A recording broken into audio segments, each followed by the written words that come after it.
But he worked for you, didn't he, Ed? Yes, he did. I am the only person who's ever employed Sir Edward Dashwood. He said to me, you are the least supple person I have ever had in my gym.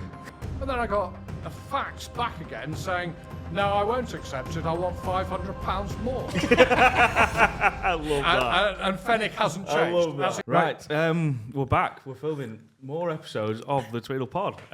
It's going really well, Rob. I know, it's quite scary. Yeah, we should probably thank everybody for watching and listening so far. 3 episodes released so far. And we are now in Yorkshire filming. At the Swinton Estate. At the Swinton Estate. Yeah. And do you want to introduce our guest today, Rob? Well, it's quite interesting. This is our first guest, and probably will be our only guest, who's got a tie on to doing the podcast. And that has to be... Up until 5 minutes ago, I had a T-shirt under this jumper. I was like... We made him get changed, didn't we, Mark? Because we said... Mark said... So I introduced him, but Mark said, I'm not doing a podcast with a scruffy bugger like you. Get a shirt on, as simple as that. So I thought that's good for you. For the record, I was always going to put a shirt on. Well, we don't... T-shirt to drive in. We don't believe you for a second, but yeah, hi everyone, welcome. Somebody very close and dear to my heart who gave me my first job, so in the shooting industry, and we'll probably touch on that later, but I'd like to introduce you to Mark Osborne.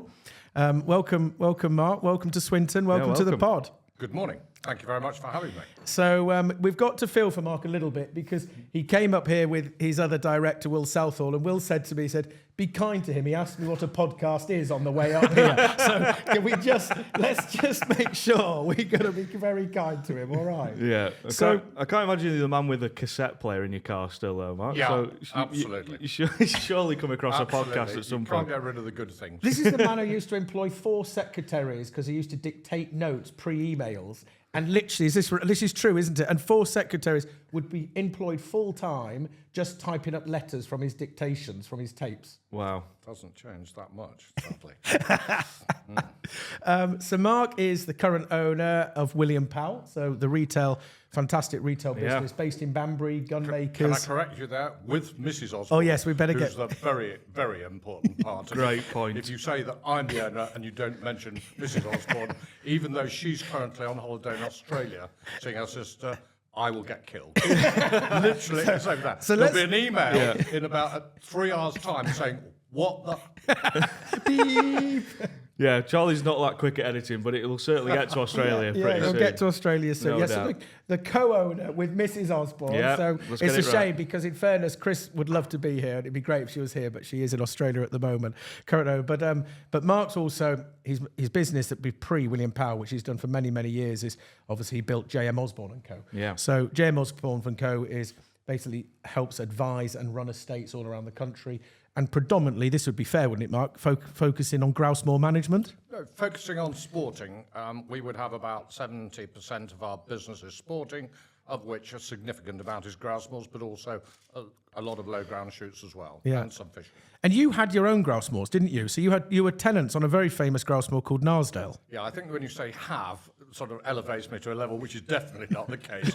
I rented some grouse moors. That's very different. And what was that like, having Nasale? I mean, Nasale's, for those that don't know, Nasale is, now is one of the greatest grouse moors in the country. Nasale was fantastic. It was an opportunity. It wasn't in a very good place at the time, and someone like me, who was literally a rag ass, was able to take on... You'll get on well, you two. Was able to take on the lease of a 15,000-acre grouse moor, and I had it for 12 years, and it was a tremendous learning experience, and I met some extraordinary people, wonderful keepers, and learnt so much from that experience. When Mark, I can tell you a good story about Nasale, and I don't know if Mark will remember this. When we were all working for Mark, and we'll come on to other people later who's worked for Mark, but a guy called Anthony Alborough Tregear, which sounds frightfully smart. That does. But if you know him, he's not smart at all. He goes by the name. He goes by the name of Trigger, and he is the MD of Wesley Richards, and he's a great friend of Mark and I, and he's a complete lunatic. But Mark, when he finished with Nasale, said he'd invite all the staff who employed, and I was one of them at the time, to come to Nasale for an end of season. It was like the 9th of December or the 8th of December. It was literally his last day. Yeah. And Nasale, I mean, it's pretty remote anyway. Anyway, we went up there. Whereabouts is Nasale? West Northumberland. So right against the Cumbrian border, Right. sort of between Alston and Holtwhistle. Cool. And so we're on the grouse moor. Mark's really kind in shooting instructors, various things all up there. We're having this day, and this grouse flew. It's a true story. Flew in front of the line of butts, but it was about sort of 80, 90 yards back, and I would have shot and missed the bird. Somebody else shot, and but it was a long way, and it was going down there, bang, bang, bang, bang, bang, bang, bang, bang, and Trig was in the end butt. And nobody knew, but Trig had got an 8-shot Benelli automatic, semi-automatic. And as it went down there, all you heard was bang, bang, bang, bang. And then he went bang, bang, bang, bang, bang, bang, bang, bang, bang, like that. And he went absolutely freaking ballistic. That is not the code of grouse shooting. At this poor bloody grouse. I think he missed it as well for fat. Oh, it was. Do you remember that? Yeah, I remember that. Yeah, if you're going to pull that trick, you better kill it, haven't you? Yeah. He has not improved at all. So, and then after that, which I don't know if you know, so EJ Churchill used to be called West Wickham Shooting Ground, and Mark was the one who built West Wickham, or as is now EJ Churchill. So Mark built West Wickham, didn't you, Mark? But yep, Edward and I worked together, and then we jointly built it, and And that was 1989. yeah, 89, 90, I think. Wasn't Yeah. it? And it was a landfill site, wasn't it? Before. It had been a marl pit, a quarry, which had then been filled in as an inert landfill. Sorry, no, as a rubbish, a council rubbish site, and then capped on the top with a few trees growing, and it was not a particularly useful bit of ground anymore, and actually Still isn't. was ideally suited for doing something with. And we started, and we built a very, very small lodge, the sort of part of what is now a much, much bigger, a much grander, much better lodge, and then open for business. Quite a nerve-wracking event, as I recall. What year was that, Mark? I think 1990 Yeah. would be when we opened. But it was completely open. If you see at the ground now, Yeah. you've got you've got all the trees. buns. No. Most of the trees you planted. Yeah. And the buns, the big earth buns that are around, you brought all that earth in, didn't you, to Yeah, sort of that was- separate it? That would have been in 94, 95, wasn't Yeah. it, when we Yeah. did that? Yeah. It was a great experience. And was it busy from the go, or? No, because you had to go past West London and Holland from London to get to us. And actually, why would anybody want to come to a brand new shooting ground which had no reputation at that time? But we built it and tried to build it. It's difficult now because shooting grounds have just evolved so much and are completely different. But we built it so that you had paths. And in 1990, not a single other shooting ground could you wear shoes on when it was wet or muddy. You just were in a grass field. Hollands was the same. West London was the same. It was all like that. And we built this shooting ground where you could literally just walk on these paths, and it was extraordinary. And eventually, people got to know it. We invested a lot of money in a lot of traps. It was the first completely automatic trap layout in the south of England. Cool, isn't it? Wow. So all the others manual at the time? Yeah, I mean, Holland's grouse one had one double-arm trap, manual trap. Is it? Which is amazing at that time. So something so simple of a path, pioneered the new way of a playground. How stupid, you know what I mean? know. To think about that now. We went to I went to every playground that I could in the country, including Gleneagles. Then I went to America to look at theirs as well, and tried to pick up ideas from them and then bring them back. And Gleneagles actually was very smart, as you might expect, and they had these paths, and thought, Tarmac or gravel? no gravel ones, Yeah. but you suddenly, because it's obviously wet and the weather's not that great in Perthshire, No. and so that's a really good idea, and then that's how we developed that. Yeah, amazing. And so tell us, let's go back a little bit. How did you get involved in shooting? Has your family always been involved in shooting? My dad shot. He was reasonably keen, not phenomenally keen. His father was keen, and his brother was keen, and I sort of first went when I was 8. Got really keen on going with him on a grouse moor. He got a gun in a syndicate, and I just thought it was absolutely fantastic. And all I ever wanted to do was to shoot. I never really wanted to work, which is somewhat ironic as I'm coming up to my 71st birthday and still work full time. So I haven't quite worked out where I went wrong. And so when I left, I went to college. I worked for my dad for a time in the steel industry for a year and hated it, being in Sheffield. And then I went onto an estate like that better, because there wasn't, a comparison between being in the middle of Sheffield in a steel factory and being out on Chatsworth Estate in Derbyshire was... No. And where was home when you was... Derbyshire. Right, yeah. So Peak District, Derbyshire. And then went to Cirencester, did 3 years of estate management, and then went on and qualified, and then just decided that actually, because I was so passionate on shooting, I would like to try and do more shooting work. And then in 1991 again, I then set up on my own. I was a partner in a firm on the Welsh border, doing some sporting work and a lot of land management. And then I decided I wanted to set up on my own and move to Banbury in Oxfordshire, and which was close to Churchills, which is just down at High Wycombe. And then bizarrely, I had a health club, sports and health club in Nottinghamshire, and my partner at Churchills, or West Wycombe and Churchills, Ed Dashwood, said one day, rather reflectively and very cruelly, he said, I was the least good shot who owned a shooting ground and the least fit person who owned a health club. And unfortunately... Was he wrong or not? No, he was completely right, but I didn't need him to tell me that. But he worked for you, didn't he, Ed? Yes, he did. I am the only person who's ever employed Sir Edward Dashwood. The Premier Baronet of Great Britain. And when you say a health club, is that a gym or a spa? Or... Yes, no. It had, and even worse than that, we had this gym, and it was sort of quite early days for gyms, if you think sort of 30-odd years ago.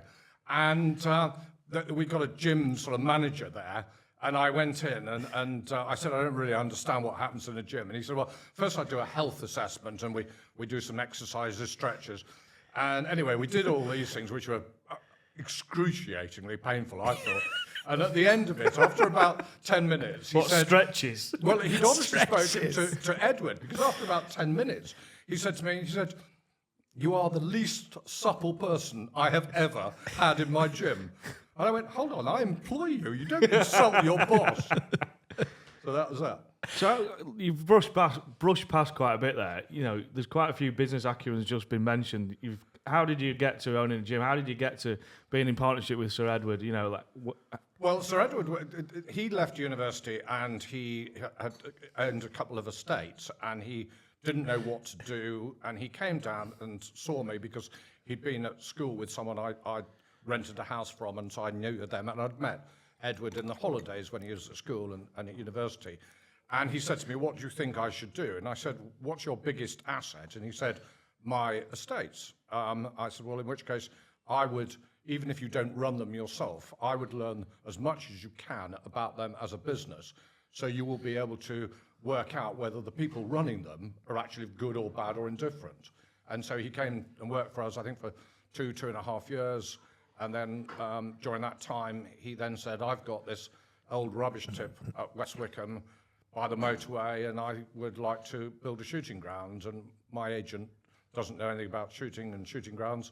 Would you be interested? And then we went in together, and we went into partnership and built the West Wycombe shooting ground eventually. And you're in partnership for 20 years? 18. 18 years. And at the time, that must have been a fantastic opportunity for yourself. Amazing. It was an amazing opportunity. Yeah. They don't just come about as often as you'd like, do they, those sort of opportunities? No, I think one of the most interesting things, is for those who haven't, obviously very odd, those people who haven't been to the Churchill shooting ground, it's got How the dare M40. Unbelievable. It's got the M40 motorway on one side, and on the other it's got Booker Airfield, which is one of the busiest airfields for private planes takeoffs and landings in the country.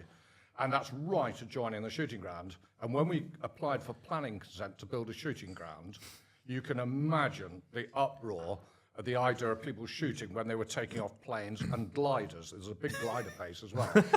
And I remember we had to then convince the planners how far a bullet went. Oh, God. Because clearly bullets travel, you see them in films, they go on for miles and miles. Yeah. And so you'll be hitting these planes. And we had these fantastic tests of shooting at paper animal feed sacks at distances to show how far a pellet travelled, to finally convince them that we could get planning consent and we wouldn't sort of keep blowing the planes out of the sky. I take it you weren't using a 40-gram-4 to do that test. No, we were not. We were not.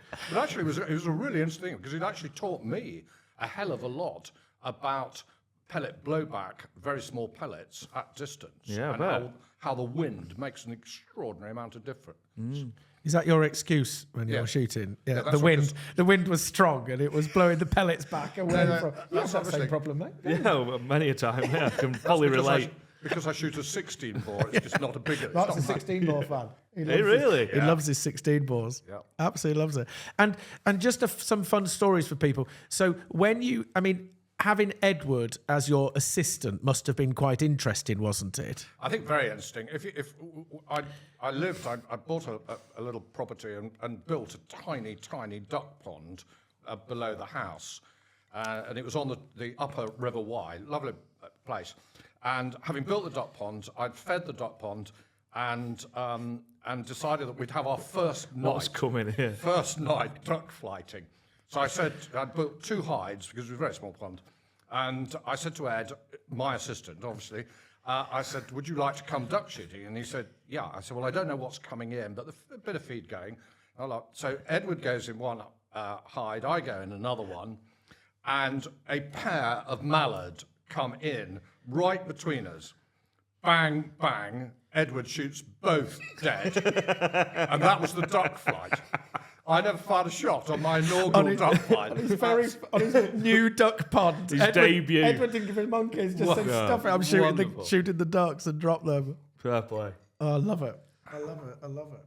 And then, so then you did that. So then, obviously, with Churchills, and tell us a little bit about, because West Wickham then became EJ Churchill, didn't it? So West Wickham became, we hadn't really got a name, because West Wickham had a name as a stately home and an estate and a village, but it didn't have a name within the trade associated with shooting. So we decided, we had this bright idea that we needed a name to sort of market, really focus our marketing efforts on. Branding is key. Churchills had been a very successful gun-making business at the time, largely developed by Robert Churchill, but he used the EJ Churchill name. And in 1984, they had finally closed business and had a sale in Dallas of the remaining stock, and they'd stopped production. But the name was owned by a Birmingham company who'd also owned House of Hardy's, the fishing tackle people. And the Churchill names had included half the gun-making world. So they've got Churchill, Hussey, Lancasters, Atkin Grant and Lang, a phenomenal conglomerate that they've kept acquiring. They'd sold the other names off. Some had been resuscitated, some hadn't, and kept the Churchill. So they then put the name, I think the sequence was, we rented the name from them to start with, because I'd met the owner of the business. So we did a deal, we rented it, I think for 3 years. And then at the end of 3 years, he decided to sell the name. And but you were making guns at this point, weren't we were you? making guns under the EJ Churchill Church, name in a workshop on West Wickham. So you've already acquired the name Churchill. No. We'd done it under a license, a rental agreement. We had it maybe 3 or 5 years. A lot of money, Mark, or not? Was that a lot of money with the brand name? I mean, it's a really strong name. No, the name wasn't too bad. Making guns was something that if you talk to my wife, you've been recorded.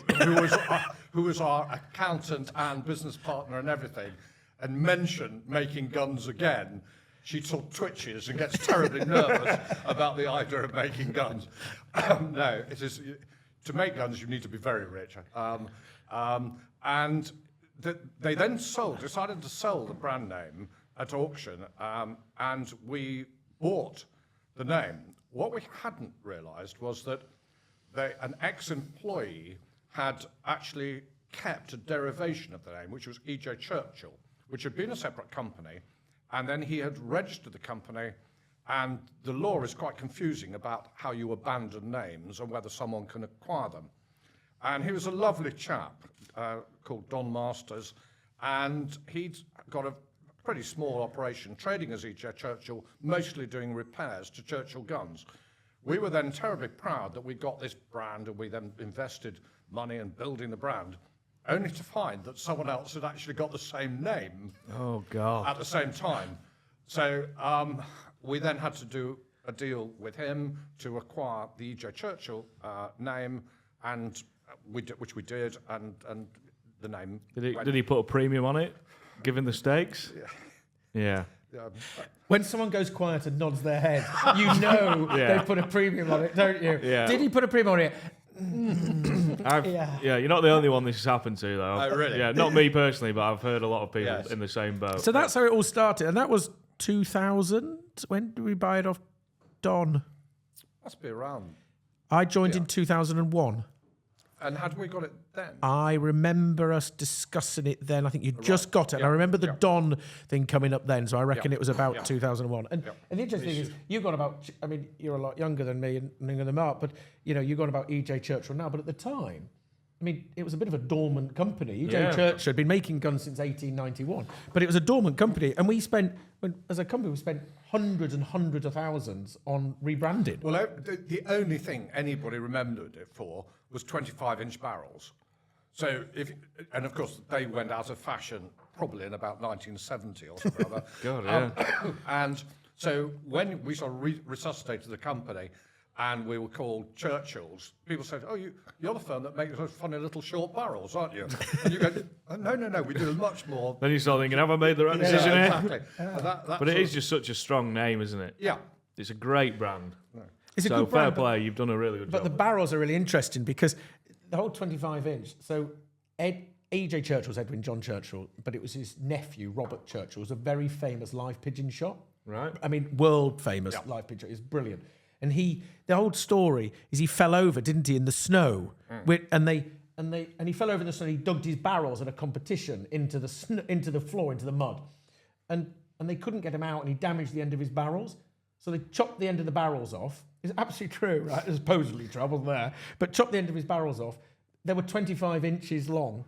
And he went and shot the shooting competition, found the gun so easily to move. And won it. Literally smashed the And shooting you won competition. phenomenal prize money. You get to shoot in Monte Carlo and all round. Yeah, it was big. It was a big massive. sport, But wasn't he was it? also short and rather chubby, and actually didn't move terribly quickly. So the 25-inch barrels suited his style of shooting. He was very... The Churchill style of shooting was Square on. developed. It was very square on. So that's why loads of old guns now, when you see lots of, old side-by-sides, they've got short stocks and lots of cast. Yeah. Because they all Horrible. shot. Exactly that. But that was the Churchill method. You stood square on, so you needed lots of cast but short stocks. Well, of course, now we all shoot side on, so you need very little cast and long stocks. So it's just amazing how things have developed. Yeah. But Mark, you've sort of gone through, where did this love of, we've talked about that and you've been hugely successful in that world, but grouse management, that you're renowned. We were talking earlier, you've probably been involved with over 100 grouse moors throughout your period, and there's only 250 in the country. Yeah. I was just mad keen on this wild bird, and I'd sort of first gone with my dad, and then I left Cirencester and with a group of mates, and there was a very scruffy little moor to let in the Peak District, which was in those days owned by Northwest Water, now United Utilities. Slightly surprising in view of what's happened with them. Yeah. And a group of mates and myself, we took on the lease of this with a part-time keeper, and I just got absolutely hooked on grouse shooting, and then took on the lease of the Snake Moor, and then the adjoining moor, Park Hall, and then in whatever it was, I had no wife and no children. I then decided I'd go and do something a bit different from being a land agent on the Welsh border. And Nasale came to let, and it had a bit of a torrid time. And a friend of mine said we should go and look at it. And I said, no, I don't think I'd want to go and look at it. Anyway, we did. We went to look at it, and it was a stunning place. And we went there, and a phenomenal snow on the ground, and it was just so wild and so fantastic. And I did for the agent, I just did a little report saying what I think it needed to do. And in the end, he said, well, if you think it needs to do that and can do it, why don't you take on the lease? And so I don't know why, I know it's bloody stupid, but I took on the lease and had to make it work. And there was a head keeper who was coming up to retirement, and he then retired, and I needed a new head keeper. and advertised and interviewed some really good people. But there was one guy, he was 27 years old, and he was extraordinary. Jeremy Wearmouth, now the head keeper at Gunnerside, the biggest grouse moor in the north of England. And Jeremy would have Bollyhope for Mactoum as a beekeeper, and he became my head keeper, and I learned a phenomenal amount from him. And I think he transformed Nasale, and I probably rode on his coattails as a result. And how old were you then when you How took? old was I? I would have been, I suppose, well, I got married at 43, and I wasn't married, so I must have been late 30s, right? Probably. Yeah. Imagine having that grouse moor. I mean, we know it as Narsdale now, which is worth millions of pounds, and an amazing grouse moor, one of the very, very best. But imagine having that there. You must have had so much fun with your friends there. I had a phenomenal fun. It was great. It was quite a scary ride. And Christine, my wife, was our business accountant. She sort of came. She came and worked for us, and then sort of really became the most important person, obviously, in my life, and not least at that stage, not my wife, but she managed to keep us solvent, and that was quite difficult, because I think at that stage I was the tenant of 3 grouse moors and didn't really have any money, so that was the balance that you didn't really want. And that's obviously helped with your experience and your knowledge of which other people have used. And let's talk about grouse. How is the world of grouse at the moment? How's the challenging? I think the world of grouse. Yeah. But it's always been quite challenging, and game shooting has its challenges. They don't go away. You get more and more of them, and then you've got to deal with them. Grouse moors. If you look at running a grouse moor now in 2024 compared to 2000 or 1980, 70s or 80s, it's a completely different world of then and now. But because it gradually changes, human beings can cope with those changes, hopefully, and then adjust to do. So but it's been a really fascinating time. How do grouse numbers compare to back then when you took on Knaresborough to now? Well, really interesting. If you go and look at the sort of, generally the 1930s were a very, very high spot before the war. 1936 was the then previous record at Narsdale. And then after the war, less keepers, grouse numbers dropped away. And then we probably got to, with some exceptions, some strongholds were still very good, but we actually got into lower numbers of keepers, costs were high, tax was very high in those days, and they started to struggle really badly, with a few exceptions, but not very many.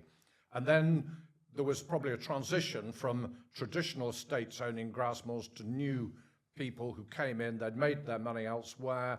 They were fearfully enthusiastic about shooting grouse, and they had the money, which the estates had not in the main had, to invest in the moors, employ more keepers, get better equipment, etc., etc. And that probably started in the maybe the 80s, and we then saw a phenomenal rise in popularity of grouse moors, the demand for grouse shooting, and the productivity of moors right through the 80s, 90s, and early 2000s. And then we had medicated grit, improvement of medicated grit, which is a way of controlling the strong eye worm, which is a real killer of grouse.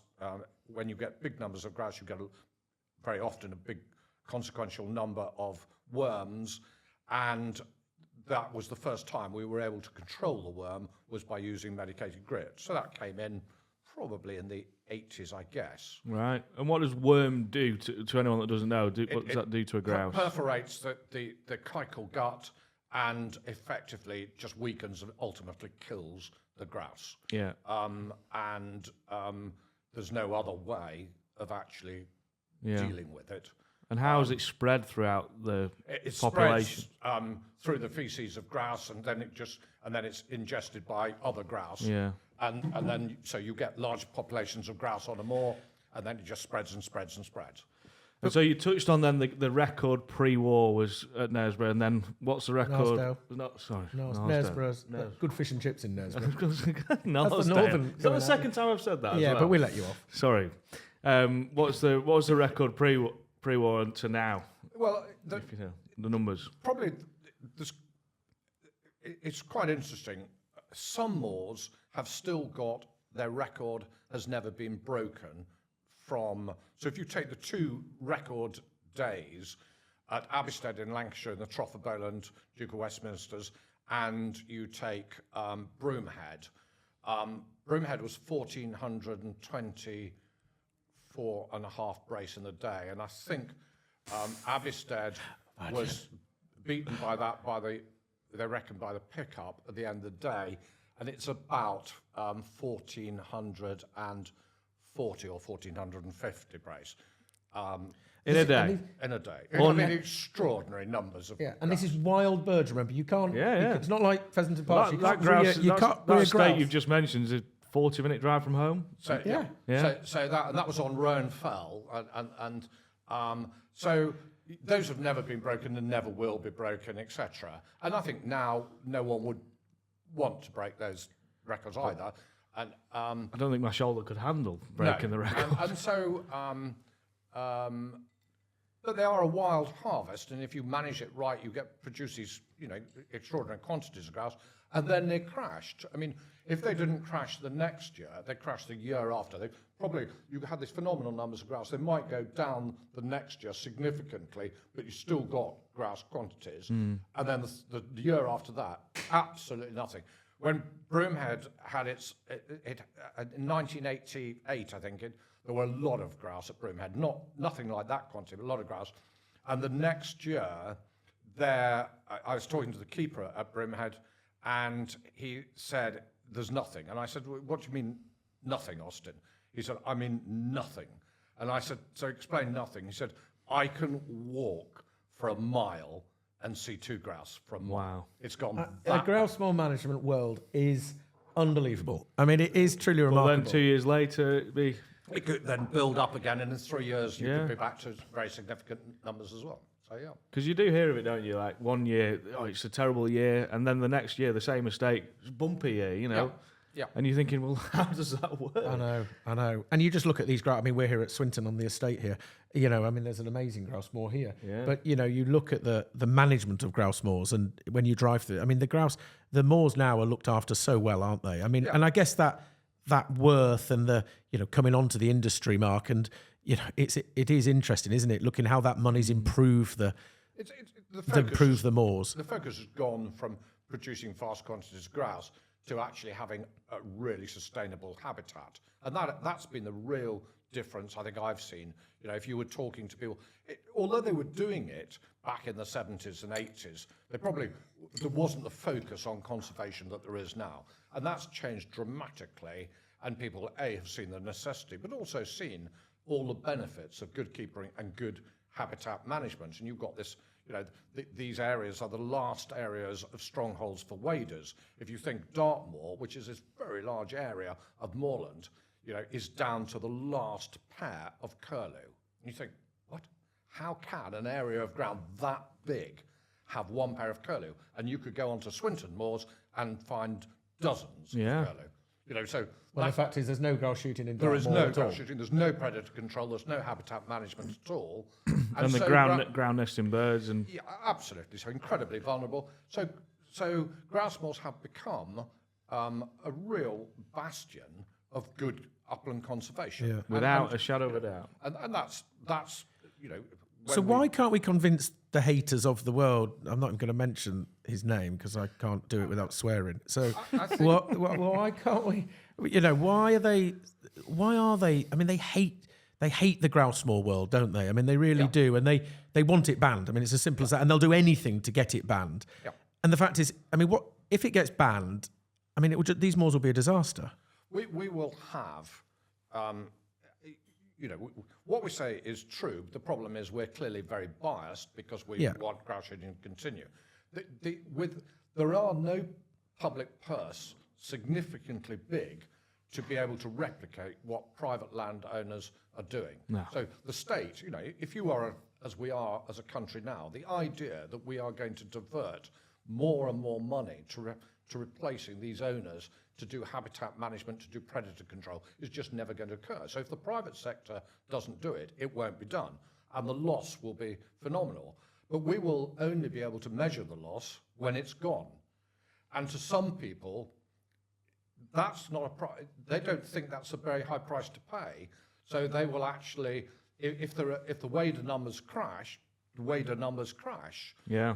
The fact that Heather Moorland becomes scrub moorland because there's no longer any point in spending money to maintain that habitat, graze it, etc., doesn't seem to be of great concern to them. So, but It's fascinating, isn't it? Yeah, I don't, I know for some of our listeners, when we do our pod, we can have a bit of a laugh, but it is interesting talking about these stuff because they are absolutely real and ahead of us now. And it's your business, my business is made about shooting. Yeah.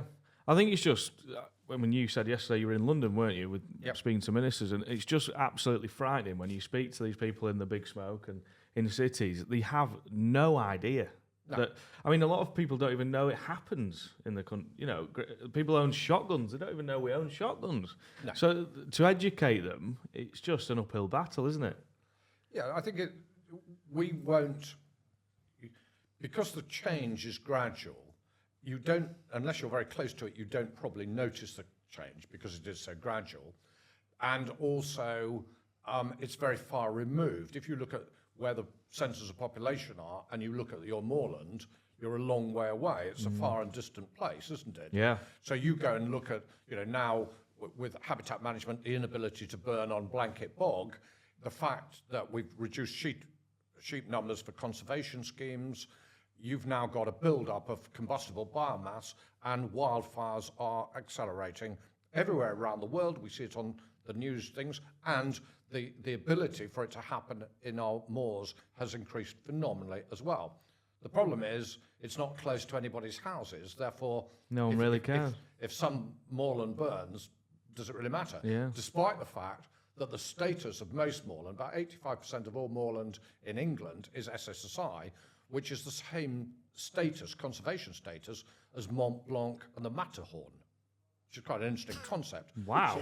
But we seem perfectly happy that moorland can have wildfires, and we won't do anything to try and mitigate, to prevent those wildfires happening by having proper habitat management.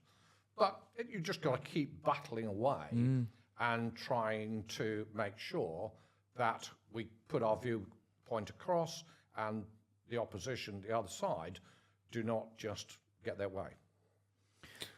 There we are. Yeah, and so you help advise on shoot owners as well, don't you? And land management and stuff like that. What's one story that you can share that sticks out in your mind, which was just the most bizarre, situation a shoot owner could have been in, or something like that you can share with us? Oh God, there'll be a few, I imagine. So I'm not sure any of our really extraordinary stories are fit to. Yes. Don't think it's too crude for this podcast. But right. I think I'll have to think about that one. Give me some time to think about that. We could do that. And talk to us about William Powell, because you then bought William Powell, didn't you, in 2007? We bought William Powell in 2007, and we went to Birmingham. It was in the 7th generation of the Powell family, and they hadn't got an 8th generation to take it over. So it started in 1802 by William Powell Sr., and then his son, William Powell Jr., developed it onwards, and then 5 more generations afterwards. And we went and took the 2 Powell brothers, David and Peter Powell, who were charming, out to lunch. Christine, my wife, and I caught the train back to Banbury, having had lunch. We're at home and had transferred the money that afternoon. And then at 11 o'clock, 20 to 11 at night, our house caught fire, and God, I remember that, yeah.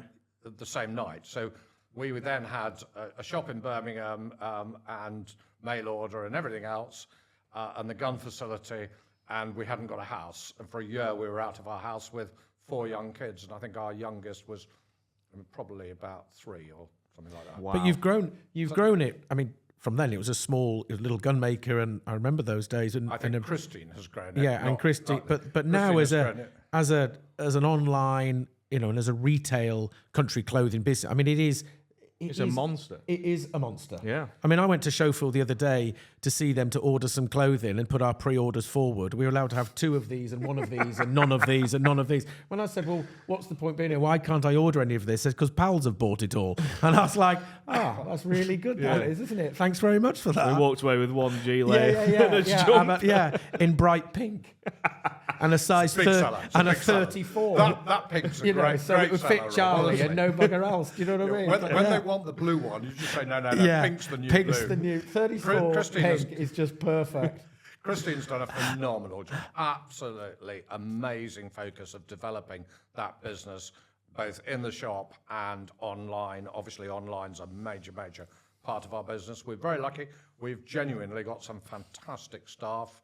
It's, staff is an issue for most businesses, and we have been incredibly lucky with the staff that we've got there who've helped to build that business. And long may it continue. Retail's a challenging environment at any time, particularly now, but And what percentage is online and what percentage is in store? Do you know that figure? Or probably to the penny. Christy knows it to the penny. Yeah, I mean, it's an online-dominated business, but it's really interesting is that the store is a very important part of the business, and we think you neglect that at your peril, because there's a whole lot of people. I mean, people will travel to our shop for definitely up to 2 hours journey time.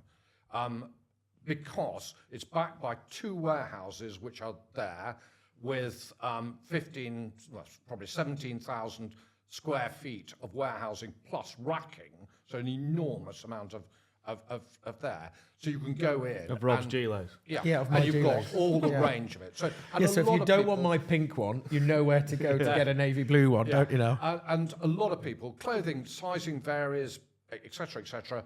People want to come in and actually try it on, see what sort of gilet they want, the different ranges, etc. And we try and have this phenomenal range of different products there for people to come to. So the store's very, very important, but online is obviously, that's been where the growth has been in the last 10 or 15 years. And Mark, we touched on staff, which I just want to chat about because I think this is quite funny. And we did touch on staff, and and you've obviously got a secret, because lots of people won't know, and Sam might not know this, but the people that you've employed or given their first job to, I mean, I've made a little bit of a list here. And let's just run through some of these. Will Criddle Field Sports, you gave him his first job. Yeah, we spoke about that. Trigger, MD of Wesley Richards, we chatted on earlier. Phil Scott Precy, director of a big land agency firm called Grays up here. Nick Bikey, who's a Grouse moor manager all around the country and does an amazing job of that. The late Steve Denny, who ran Holland and Holland. Ali Bowles is at Purdy, Frank Spear, CKD. We've got Ben Gray, a property expert over in Cheshire. Tom Harrison, we mentioned earlier about the MOD. I mean, we've got Matt Biker, runs a business up here. I mean, all these people have started, and this is just a few, isn't it? You gave me my first job in 2001, straight out of Harper Adams. I mean, where's the secret? There are a few questions I've got. Where are the secret of employing all these people, and what do you look for? Because a lot of our listeners, I think what we have learned, people have been saying to us, have been interested in listening and learning things, isn't it? Yeah, absolutely. I mean, that's just a tiny few. What do you look for in these? Because all these people, apart from myself, have done really well. So what do you look for in them, and what? Well, it'd be fair to say, balancing that out and redressing the praise is we've had an awful lot of people that probably haven't been quite as successful with us. So it's not like we have any magic at choosing people and making them good. I mean, we've been very lucky. The rural world has probably a different focus in many ways to many of the other businesses and business aspects of business elsewhere. Hard work in the rural world, farming, forestry, whatever it is, hard work is an absolute essential. And if you can get hard-working people who are good with people, hard-working, honest, you're starting to get the foundations of what you're actually wanting. Yeah. And I think we're probably very lucky in our world that there are quite a lot of those people about. You hope that if you give people good response, you get the right people, you give them responsibility, you give them a structure around them that they will develop.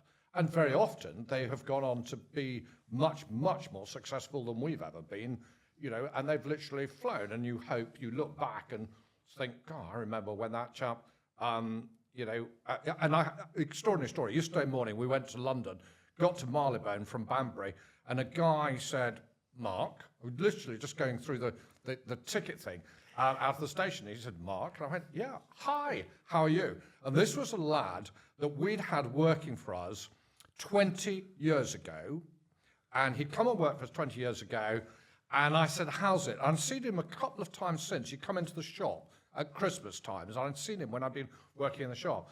And I said, how are you? He said, great. And I said, why are you training?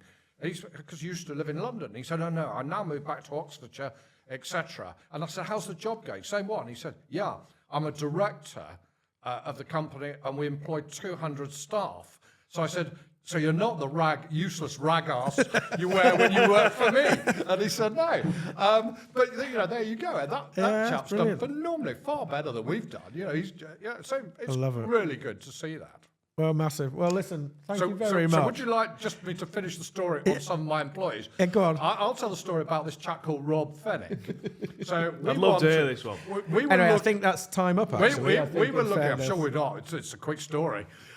We were looking for story. We were looking for an assistant corporate hospitality manager at West Wickham Corporate Hospital. Advertised in the Farmers Weekly was the advert. And we had several applicants, and there was an applicant from Harper Adams for a chap called Rob Fennick, who had done an absolutely useless course at Harper doing food something or other. I can't remember what it was. Anyway. I'd love to read the CV he sent in. But it was very... I could find it was very good. He came to us, and we thought, this chap was hellish glib.